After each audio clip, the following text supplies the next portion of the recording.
Muy buenas, Simón. Hola José. Bueno, me gustaría empezar por el principio. ¿Cómo empiezas a una edad tan temprana a escribir sobre algo tan complicado como poesía? Mi padre siempre tenía en sus lugares preferidos libros de filosofía, de Spinoza, de Bacon. Eh, de hecho, incluso tenía libros de magia egipcia, el Kybalión. Yo tenía 6 7 años y la verdad es que no entendía nada. Y cuando empecé a leer, las primeras palabras que leí fue axioma y el tratado teológico de Spinoza. Y dije, no entiendo nada.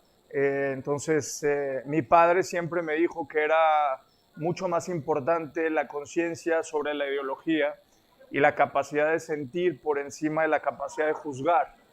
Y me dijo, siempre atrévete a expresar lo que sientes. Y un día tomé una hoja y una pluma, un lápiz, y me atreví. Y me di cuenta que se sentía genial, que se sentía muy bien expresar lo que sentías. Y quise hacer ese ejercicio.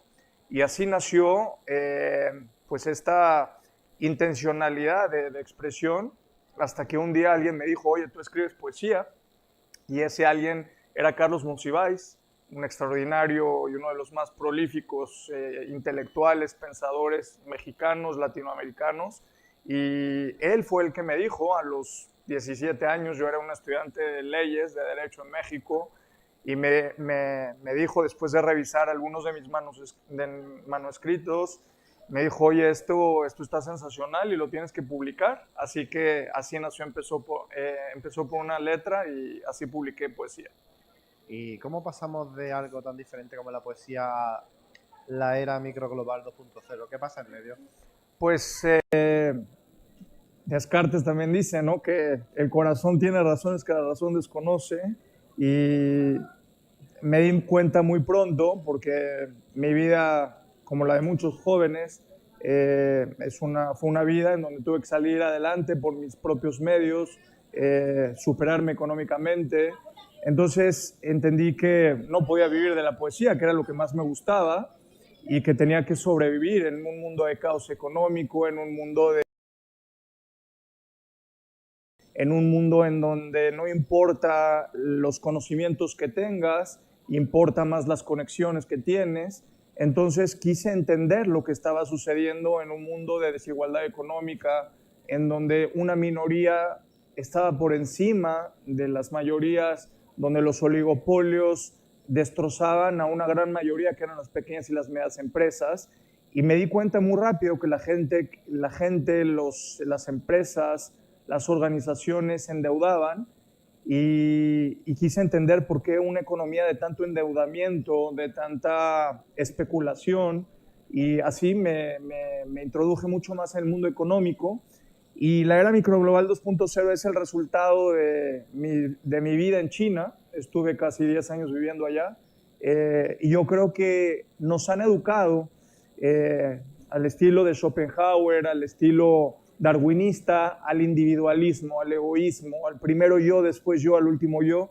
Y este libro es un acto, es un antónimo absoluto de este individualismo, porque lo que me interesa es la colaboración y compartir mis experiencias. Yo siempre digo que quienes no somos capaces de dar consejos, tenemos que transmitir experiencias, porque no soy superior moralmente a nadie.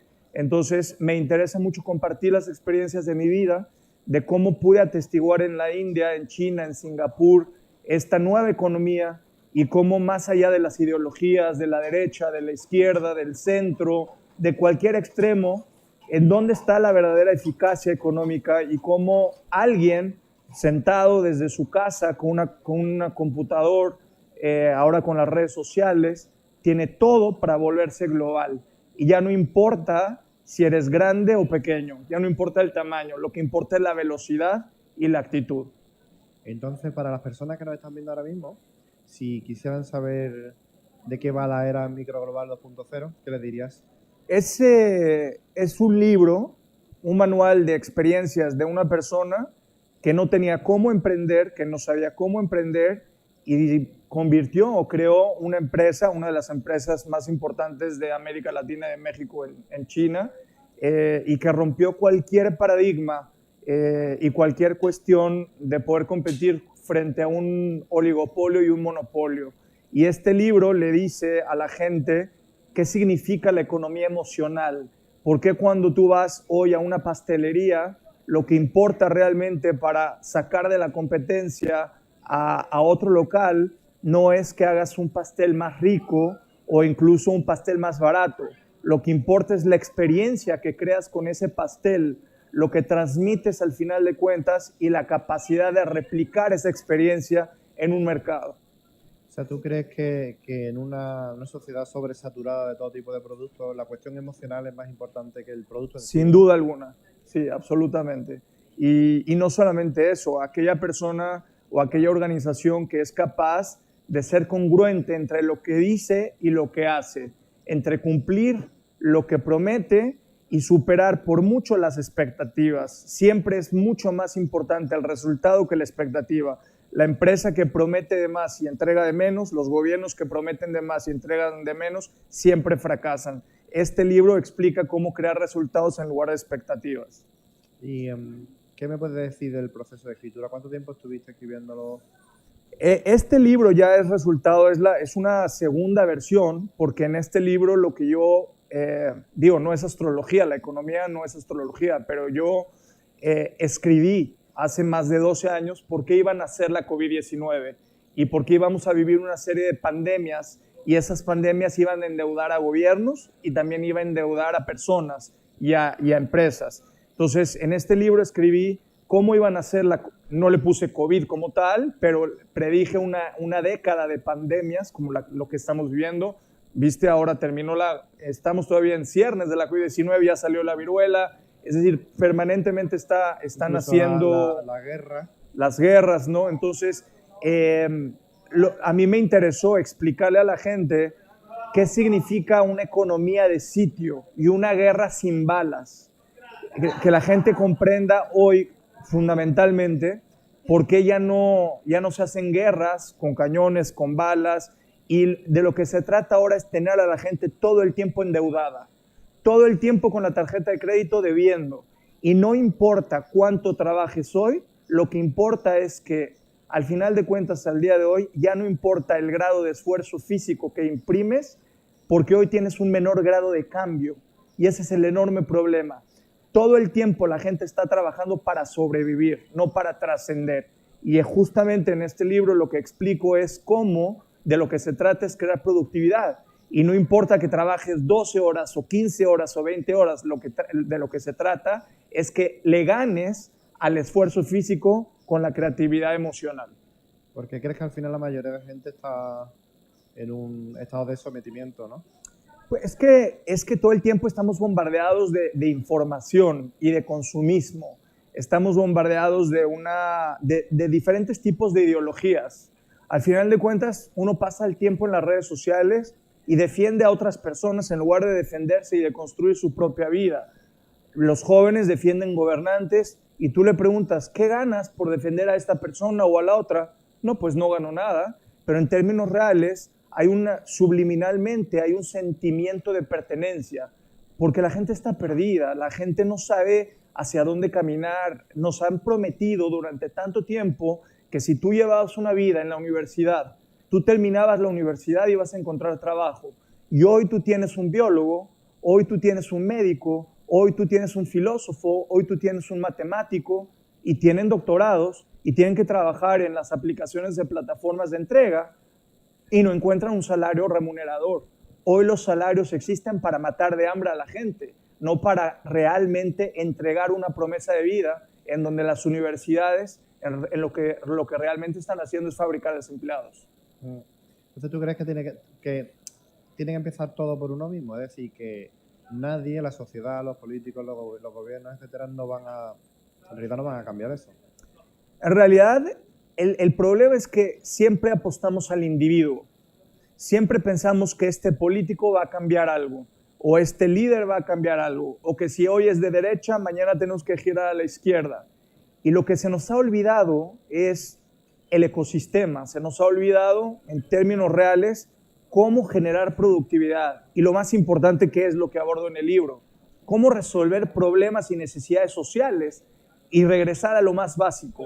Cuando la gente se dedica a resolver necesidades, cuando la gente aprende a evolucionar y entiende hoy más que nunca en la era de la automatización, de la inteligencia artificial, en la era del imperio de los algoritmos, cómo las máquinas están sustituyendo los trabajos más baratos, de lo que uno va, lo que uno tiene que comprender es esta sofisticación económica. Y a mí lo que me interesa es que la gente comprenda que hay un enorme futuro esperanzador y lleno de responsabilidad cuando la gente se dedica a crear nuevas habilidades, no más educacionismo. Insisto, es entregar mucho más y prometer menos. ¿Y a qué tipo de gente crees tú que va dirigido tu libro? ¿O qué tipo de gente podría aprovechar mejor tu libro? Sin duda, todos los jóvenes que acaban de estudiar, que están estudiando, que piensan que emprender es una cuestión realmente... A ver, no todo el mundo puede emprender, pero de lo que se trata es que no termines explotado y que no termines asfixiado en 15 años, 18 años, en donde, insisto, te educaron y te hicieron ver que si tú seguías una línea conductual, ibas a tener una capacidad económica suficiente y holgada y vas a poder vacacionar y te das cuenta, insisto, que lo único que estás haciendo es pagar las cuentas de tu tarjeta de crédito. Entonces, este libro va para pequeños empresarios, va para jóvenes, pero sobre todo va para adultos que hoy a los 40 años, ojo, a los 40 años, a los 45 años, ya no encuentran trabajo, el mercado no les da opciones, porque hoy el mercado premia la mano de obra barata, y este libro le explica a la gente cómo, insisto, no es una fórmula mágica, no es un recetario de éxito, es un libro de mis experiencias, de cómo pude transformar y cómo veo lo que va a venir en los siguientes años en la economía, y para esas personas que hoy no encuentran trabajo, que comprendan que es mucho más importante la alfabetización digital el día de hoy que aprender alguna cuestión de lo que nos habían enseñado mucho tiempo atrás en las universidades. Y evitar así la frustración, ¿no? Porque muchos jóvenes hacen lo que se supone que tienes que hacer, lo que la sociedad te pide. Así es. De estudio, o sea, que bueno, no tal, y cuando sales a la vida real resulta que no tienen nada. Por eso hay tanta violencia, violencia física, violencia verbal, violencia familiar, disfuncionalidad en las familias. Insisto, la gente vivió todo el tiempo con una palabra que para mí me aterra, esperanza. Y de lo que tenemos que llenarnos es de responsabilidad. Vale, bueno, tienes el sello de Talento Galigrama como libro destacado. ¿Cómo te sientes al respecto? Pues no sé eso qué significa, si se venden más libros o si a la gente le transforma o les impacta más la vida, eso es en términos reales lo que más me va a enorgullecer. Al final de cuentas, insisto, un libro yo lo escribo para que mis experiencias impacten positivamente en los demás. Por eso estoy convencido que la cultura, la humanización y la capacidad de que un ser humano tiene para transmitir sus propias experiencias e impactar positivamente en la vida de alguien más, pues entonces eso es el mejor regalo, más que un sello, ¿no? ¿Y qué nos puedes decir de tu experiencia con tu editorial?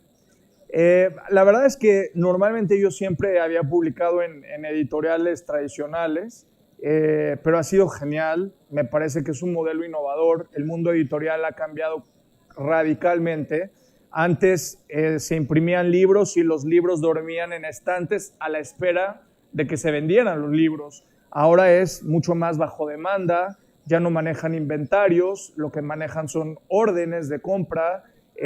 Y me parece que con la llegada, a mí en lo personal me gusta más el libro físico, ¿no? Pero ahora ya también mucha gente está leyendo el libro digital. De lo que se trata es de encontrar diferentes maneras para hacer mucho más accesible la cultura.